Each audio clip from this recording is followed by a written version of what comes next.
सामान्य नामकरण पद्धती तर विद्यार्थ्यांना कार्बन आणि कार्बनी संयुगांमधील हा जो पुढचा पॉईंट आहे नामकरण पद्धतीचा, त्यामध्ये सगळ्यात पहिली पद्धत जी आहे सामान्य नामकरण पद्धती. आता या ठिकाणी आज मी 30 लक्षावधी कार्बनी संयुगे ज्ञात आहेत. सुरुवातीच्या काळात माहिती असलेल्या कार्बनी संयुगांची संख्या कमी होती. त्यावेळी वैज्ञानिकांनी त्यांचे नामकरण विविध प्रकारे केले होते. तर आज मितीला म्हणजे सध्याच्या काळात लक्षावधी कार्बनी संयुगे ही विज्ञान जगताला ज्ञात आहे. पूर्वीच्या काळामध्ये कार्बनी संयुगांची संख्या कमी असल्यामुळे वैज्ञानिक त्यांना विविध प्रकारे त्यांच्या सोयीनुसार त्या संयुगांचे नामकरण त्यांनी केले होते. तर त्या नावांना आता आपण सामान्य नावे म्हणून ओळखतो.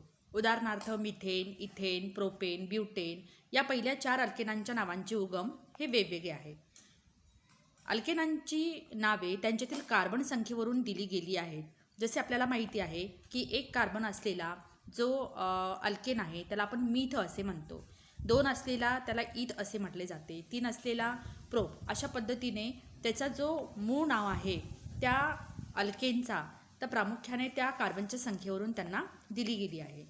C4H10 या रेणुसूत्रासाठी सरळ शृंखला किंवा शाखीय शृंखला अशी रचनासूत्रे असलेली 2 समघटक संयुगेही संभवतात.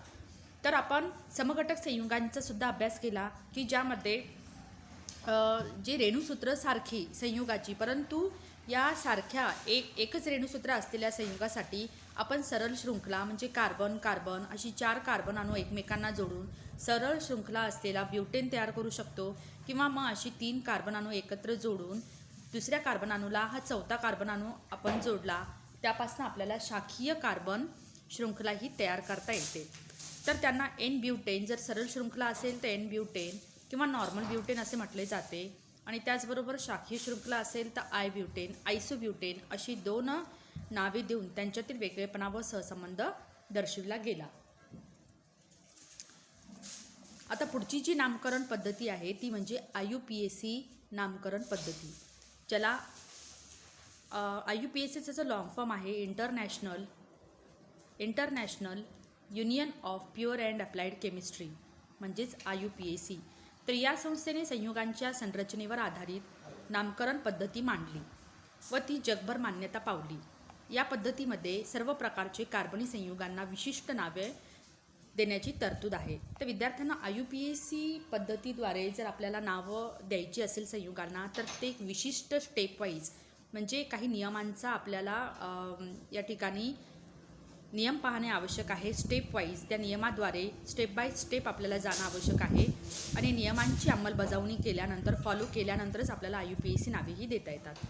आपण येथे एकच क्रियात्मक गट असलेल्या काही सरळ शृंखला संयुगांना IUPAC नाव कसे देतात हे पाहू व त्या संयुगांची सामान्य नावेसुद्धा पाहू. आता कोणत्याही कार्बन संयुगांची IUPAC नावाचे 3 घटक असतात. तर विद्यार्थ्यांना कोणत्याही कार्बनी संयुगाला जर तुम्हाला IUPAC नाव द्यायचं असेल तर 3 घटक असतात. एक असतो तो जनक, म्हणजे जनक प्रामुख्याने ती जी संयुगाची शृंखला दिलेली आहे त्या शृंखलामध्ये किती कार्बन अणू आहेत तर कार्बन अणूंच्या संख्येनुसार जनक हे ठरवला जातो. त्याचबरोबर प्रत्यय म्हणजे जनकाच्या मागे लागणारा भाग आणि उपसर्ग म्हणजे जनकाच्या पुढे लागणारा भाग. तर नावामध्ये त्याची मांडणी पुढील प्रमाणे असते, जसं उपसर्ग, जनक आणि प्रत्यय. संयुगाला IUPAC नाव देताना त्या संयुगाच्या जनक अल्केनचे नाव आधारभूत धरतात. जनक अल्केनच्या नावाला योग्य ते प्रत्यय आणि उपसर्ग जोडून संयुगाचे नाव तयार केले जाते. सरळ शृंखला संयुगाच्या IUPAC नामकरणातील पायऱ्या पुढे आहे. तर विद्यार्थ्यांना कोणत्याही IUPAC म्हणजे कार्बनी संयुगाला नाव देत असताना संयुगाचे जनक अल्केनचे नाव हे आधारभूत धरले जाते आणि त्याचबरोबर जनक अल्केनच्या नावाला प्रत्यय आणि उपसर्ग योग्य तो जोडला जातो आणि IUPAC नाव हे दिले जाते. तर IUPAC नामकरण देण्याच्या काही पायऱ्या ज्या आहेत त्या आपल्याला बघायची. तर सगळ्यात पहिले पायरी क्रमांक 1 या ठिकाणी लक्ष द्या की सरळ शृंखला संयुगाचे रचनासूत्र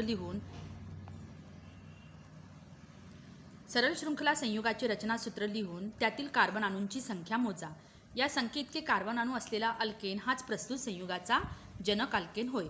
म्हणजेच जी कोणती तुम्हाला संयुग दिलेला आहे सरळ शृंखला सगळ्यात मोठी जी शृंखला असेल त्या संयुगामध्ये त्या शृंखलेमध्ये असलेले कार्बन अणूंची संख्या आपल्याला मोजायची आणि कार्बन अणूंच्या संख्येनुसार आपल्याला माहिती आहे की जनकाचं नाव काय असेल त्यानुसार त्याचं अल्केनचं नाव आपल्याला ठरवायचे.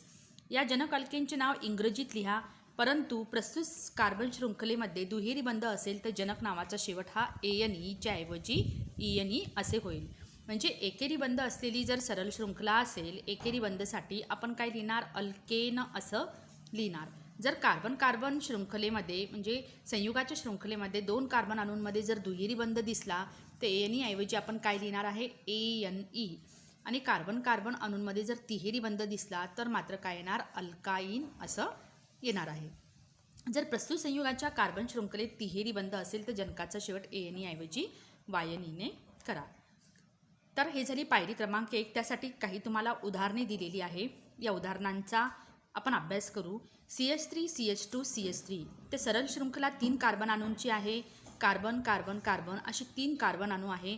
ते 3 कार्बन असल्यामुळे त्याला नाव प्रोपेन या ठिकाणी दिलेले आणि कार्बन कार्बनमध्ये विशेष करून एकेरी बंध आहे. तर 2 कार्बन अणू असलेला जो जनक असेल CH3 CH2 OH. OH हा वेगळा क्रियात्मक गट म्हणतात याला. तर हा एक क्रियात्मक गट आहे, विषम अणूंचा गट असल्यामुळे हा क्रियात्मक गट आहे. आणि कार्बनची जी शृंखला आहे CH3 CH2 म्हणजे 2 कार्बन अणूंची शृंखला आहे. त्या 2 कार्बन अणूंच्या त्या जनकाला इथेन असं नाव दिलेलं आहे. इथेन का, तर कार्बन कार्बन एकेरी बंध आहे. त्यानंतर आता या ठिकाणी CH3 CH2 COOH. COOH हा कार्बोक्सिलिक आम्लाचा क्रियात्मक गट आहे. पण या क्रियात्मक गटातल्या Cला सुद्धा कार्बन शृंखलेमध्ये आपल्याला गृहीत धरणं आवश्यक आहे. त्यामुळे कार्बन कार्बन शृंखला तिहेरी आणि propane. CH3 CH2 CH2 CHO. CHO हा अल्डिहाइड ग्रुप आहे. पण या कार्बन अणूला सुद्धा आपल्याला कार्बन शृंखलेमध्ये गृहीत धरून 4 कार्बन अणूंचा जो जनक आहे ब्युटेन अशा पद्धतीने गृहीत धरायचे. CH3 double bond CH2. बघा आता या शृंखलेमध्ये दुहेरी बंध 2 कार्बन अणूंमध्ये आलेला आहे. त्याच्यामुळे जनक जो आहे तो प्रोपीन राहील. कशामुळे, कारण 3 कार्बन असलेल्या संयुगाला आपण प्रोप असं म्हणतो, 3 कार्बन अणू असलेल्या. आणि जर दुहेरी बंध असेल तर त्याला प्रोपीन असं नाव दिलं जातं. CH3 C triple bond CH तिहेरी बंध असल्यामुळे या ठिकाणी 3 कार्बन अणू असलेला संयोग जो आहे प्रोपाईन असं हे त्याचा जनक अल्केनचे नाव राहील. प्रोपाईन का, तर कारण तिहेरी बंध आहे. तर हे झाला पायरी क्रमांक 1. त्यानंतर पायरी क्रमांक 2 आहे. रचनासूत्रामध्ये जर एखादा क्रियात्मक गट असल्यास जनक नावातील शेवटचे ई हे अक्षर काढून त्या जागी क्रियात्मक गटाचे संक्षिप्त नाव जोडा. अपवाद काय, याच्यामध्ये हॅलोजन या क्रियात्मक गटाचे संक्षिप्त नाव नेहमीच उपसर्गाला जोडतात. तर विद्यार्थ्यांनो, एखाद्या कार्बनी संयुगामध्ये जर क्रियात्मक गट असेल, समजा CH3 CH2 आणि OH या कार्बनी संयुगामध्ये क्रियात्मक गट OH आहे, तर अशा वेळेस आपल्याला काय करायचं, तर अल्केन, आता हे जे दिलेलं आहे अल्केन, तर हा अल्केन कोणता, 2 कार्बन असल्यामुळे हा आहे ethane. CH3 CH2 OH 2 carbon असलेला हा आहे इथेन. ठीक आहे. तर या ठिकाणी हा जो ई आहे शेवटचा, हा ई काढून टाकायचा आणि जो क्रियात्मक गट आहे त्या क्रियात्मक गटाचं संक्षिप्त नाव आपल्याला लिहून काढायचं. तर पुढच्या पेजवरती तुम्हाला क्रियात्मक गट आणि त्याची संक्षिप्त नावे दिलेली आहे ती घ्यायची. तर या OH साठी आपल्याला ओल घ्यायचं आहे. त्याच्यामुळे स्पेलिंग काय होईल, इथे NE जो आहे NE आपण रिप्लेस केला, ईच्या जागी काय लावणार, OL. तर हे झालं इथेनॉल. ठीक आहे. त्यानंतर तिसरा, कार्बन शृंखलेतील कार्बन अणूंना एका टोकाकडून दुसऱ्या टोकापर्यंत अंक द्या. CHO किंवा C डबल बॉन्ड OH क्रियात्मक गटातील कार्बनला 1 हा अंक द्या. जर एखाद्या कार्बनी संयुगामध्ये CHO COOH हे जर क्रियात्मक गट आले तर या क्रियात्मक गटातल्या कार्बनला सुद्धा आपल्याला कार्बन शृंखलेमध्ये गृहीत धरायचे आणि त्याला 1 नंबर द्यायचा. हे क्रियात्मक गट नसतील तेव्हा शृंखलेचे अंकन 2 दिशांनी होऊन या अंकनामुळे क्रियात्मक गट धारण करणाऱ्या कार्बन अणूला लहान अंक मिळेल आणि ते अंकन ग्राह्य धरा. म्हणजे जर क्रियात्मक गट नसेल तर मात्र क्रियात्मक गट धारण करणाऱ्या कार्बन अणूला लहान अंक मिळेल. या पद्धतीने आपल्याला अंकन ग्राह्य करायचे. क्रियात्मक संक्षिप्त नावापूर्वी हा अंक लिहा. अंतिम नावामध्ये अंक व अक्षर यांच्यामध्ये लहान आडवी रेषा काढा.